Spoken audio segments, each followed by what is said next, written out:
जो तो को जोहार तो कटा नितो अब गोमके कथा दो के जे बोकारो रे ओकटा 25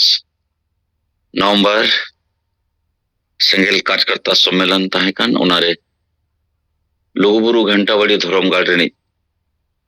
जहां लोबिन मुर्मू सचिव करा तो ओना कार्यक्रम रे सेलेद लेना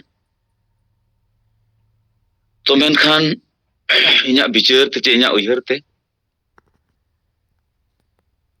लुगुबुरु रे ओकाटा चला कान और जहां रे सेंगेल पास्टा सेट खन मांग सेट खन उनका बड़ाय चे आरोप जे लुगुबुरु घंटाबाड़ी धरमगाड़ जाओगे हेमंत सोरेन सीएम को होया मेनखान ओंडे दो राजनीति कारण आर मने पता छता लेका के हुयुक कना तो नवा कथा दो स्वीकार कर गया मेनखान नो जे लुगुबुरु घंटाबाड़ी धरमगाड़ कमेटी आर बांखन आज पूरे भारत दिसोम रे नो जे आदिवासी समाज और झारखंड रे ओकाटा अब ठेज विचार मेना समाज बंचाव अखराते जे मारे उयहर मारे डहार बोन चबाया नवा उयहर नवा डहार बोन अपनारा तलाते समाज सुधर बखराते ओकाटा मोने गोटेज पॉइंट ओना कथा को अड़ी नपाय सही सामांग कते रहो इन जे उयहर दाड़िया कना जे नई गोटा के को होवाय कान कथा माय लेत मेनखान पासे ओकाटा जीत बुंगा विचार मेना और नोआ तेगे पूरे भारत रिन आदिवासी अब वो बंचाव दाड़िया नुया आयुर काड होरते जे बांग नोआ समाज सुधर कमी केटे चाहे कमी लेन खान अब चाहे नोआ लुगुबुरु हुयु घंटाबाड़ी हुयु चाहे वह मारांग बुरु आर नोआ सारना धर्म कोड अब वो बंचाव दाड़िया नोंकाना कथा पासे बाय मेन दाड़िया कारण आज ठेन दो नेता नीति रणनीति रिया कथा बनु तो जहां रे को होवाय खान लुगुबुरु बखरा तेगे रोड दाड़िया मेन खान आजा गलमराव विचार करते जे शिबू सोरेन नुई दिसम गुरु ओकोयटा नुई दो इन दो बइन मनावे कना बइन मानोते कना और नुई दो बाय हुई दाड़िया नोंकाना कथा दो सामांग अकात गया मेनखान जहां तीन भूर परसी जितकरिया जीत बुंगा कथा और विचार जुदी बाय सामांग दाड़िया एनखान चाहे मारांग बुरु बंचाव रे कथा चे लुगुबुरु बंचाव रे कथा चे सारना धर्म कोड बंचाव रे चे आदिवासी को हासा भाषा जाति धर्म बंचाव रे कथा दो बाय रोड दाड़िया आर बांखान हुनांग नय अडी मांग सेट खन हो गमके होय बडाय गे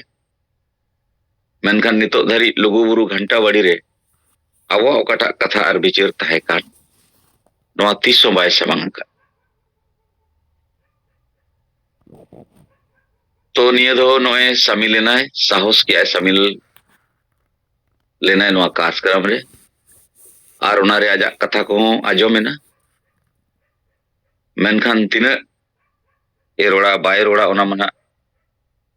बड़ायो गया तायनम ते लेकिन इन्या जहां मने मेने आय नई उन केटे साइज विचार पाले बाय धो दाड़े आर बांखान दो हुनां नय जे ओना गलमरावन हुई बाद इन चाबोरिन कार्यकर्ता को होना नोआ रे रिपोर्ट बिटंग पॉजिटिव को लई समंग किया नोआ जूम माध्यम ते अदोमा जोहार निया ओकाटा लोइन मुर्मू बखरा ते कथा ताहे कान तो सलाते नॉय अबुआ जहां 15 तारीख खन एहब लेन तहन जहां दो नॉर्थ दिनाजपुर कार्यकर्ता को तलारे ओका जायगा खन हो नॉय जे गुरु गंके कथा चे शिबू सोरेन कथा चेतन रे जे बांग नौका चेका हुई दाड़े तो उनका विचार दो ना नितो धरी बांग समंग कना तो ओनाते नवा विचार केटेज सही और सटीक सही गोटा पड़ा पासनाव लेन खान ओकाटा होर जहां बोडे दा लेका माने ठाकेट अकना तो ओनारे नवा ढेव जे नवा मिटी बम नवाते भोड़का करिए समाज रे ओना हुई दड़े चिकाते मित साय सेरमा ऑलचिकी हुई ना मेनखान नुकु मित साय सेरमा जहां ऑलचिकी को मनावे ओना बाखराते जुदी हुनांग भाषा विकास चेतन रे को कमी साहित्य विकास चेतन रे को कमी मेनखान नुकु होना पढ़ाए बांग कारणते या तो हिस्सा सुयते ओकाटा परसी जितकरिया दिसम गमके सलखन मुर्मू कमी कान पूरे भारत रे संताल चे आदिवासी तलारे नवा कथा बांग समंग कते ताहू ᱧᱩᱛᱟᱹᱛ ᱥᱮᱫ ᱪᱟᱞᱟᱜ ᱟᱨ ᱚᱞᱪᱤᱠᱤ ᱫᱚ ᱪᱮᱫ ᱠᱟᱱᱟ ᱟᱹᱫᱤᱢ ᱠᱚᱣᱟᱜ ᱢᱮᱫ ᱠᱟᱱᱟ ᱱᱚᱣᱟ ᱯᱟᱥᱱᱟᱣ ᱨᱮᱜᱮ ᱱᱤᱛᱚᱜ ᱫᱷᱟᱹᱨᱤᱡ ᱢᱮᱱᱟᱜ ᱟᱨ राजनीतिक रूप ते जहां दिसम गुरु शिबू सोरेन कथा और विचार नुई हो आजा राजनीतिक लाभ आजा पारिवारिक लगे टाका पुइसा आर्जाव नवा सुमुंग चेद हो बांग हुई लेना जहां कारण ते झारखंड चे पूरे दुनिया रिन आदिवासी दो गुजु और आदो रगे वो ठाकेटना तो मेनखान नवा केटेज विचार जे नवा सामाजिक रूप ते नॉन पॉलिटिकल और बाबो राजनीतिया मेन कते गुरु गमके और ऑलचिकी को हामुट अकाट नोडे खन नवा ओकाटा विचार नवा ते उनकुई ओंडे खने सहा दाड़िया को कारण नितो नवा फेसबुक करे नेलोक कना न्योता चतान रे कमेंट्स इनि नेल के आते जे नई ओकारे लकारे परसी जितकरिए सलखन मुर्मू जीत मुंगाए हुई दड़ेया नवा रे विचार चलाक कना फेसबुक कमेंट्स तलाते अदो नवा होना हुयुगी दे ओकाटा सटीक विचार नितो बो सामांग का कामी और विचार ते दो नवा धरती ते नवा भारत रे सलखन मुर्मू छड़ा नुकिन बारिया गुरु जहां मेना किन नुकिन दो चिली हकिन बांग कना जीत मुंगा सलखन मुर्मू दिसम गमके सामांग रे आदमा खाटो मचाते नवा nya रिपोर्ट मेन काते सनम को दोराते जोहार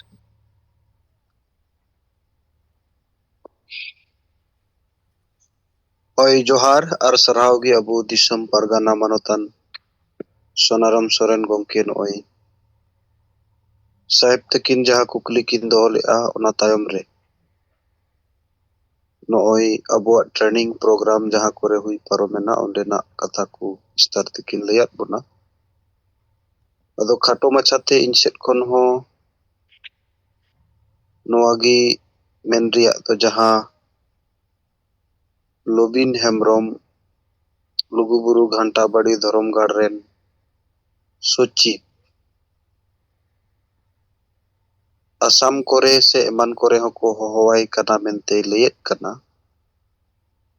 मेनखान हेज कते चेद ए लेया जुदी लई रिया गे मेनाआ दिसम गंके जीवित बोंगा सलखन मुर्मू जहां एजेंडाय सामांग का ओनागी दिसम हितरे लगित एजेंडा दो कना मेनखान नवा कथा दो उनी बाय लई दाड़िया कारण उनिया खपड़ी हो उल्टा खपड़ी वाला कनाय मिटेन सचिव कनाय आसामे हेज लेनखान चेद ए लैया लुगुबुरु घंटा बाड़ी दो धरमगढ़ कान तबुना बांचाव आबुन जुदी को कुलिया चेत धर्म गाड़ आजगे मा ओनारे बाय पुष्टवा जे चेत धर्म गाड़िंग लैया जुदी होय लैया अंधाते सरना धर्म गाड़ एंडे खान जहां उंडे ऑल अखना ओनारे मा बनुआ गंके तो हिजु आय माने दो पेड़ा हड़क कते ए चला आर बांखाय दो अबुआ कथा ललैते बाध्यता कथा दो निना गया इना विचार से लेकाते हो बाकी दो एटा चेत ए लैया आर कारण चिली होमा राष्ट्र हित रे उइहर आर विचार ओकोया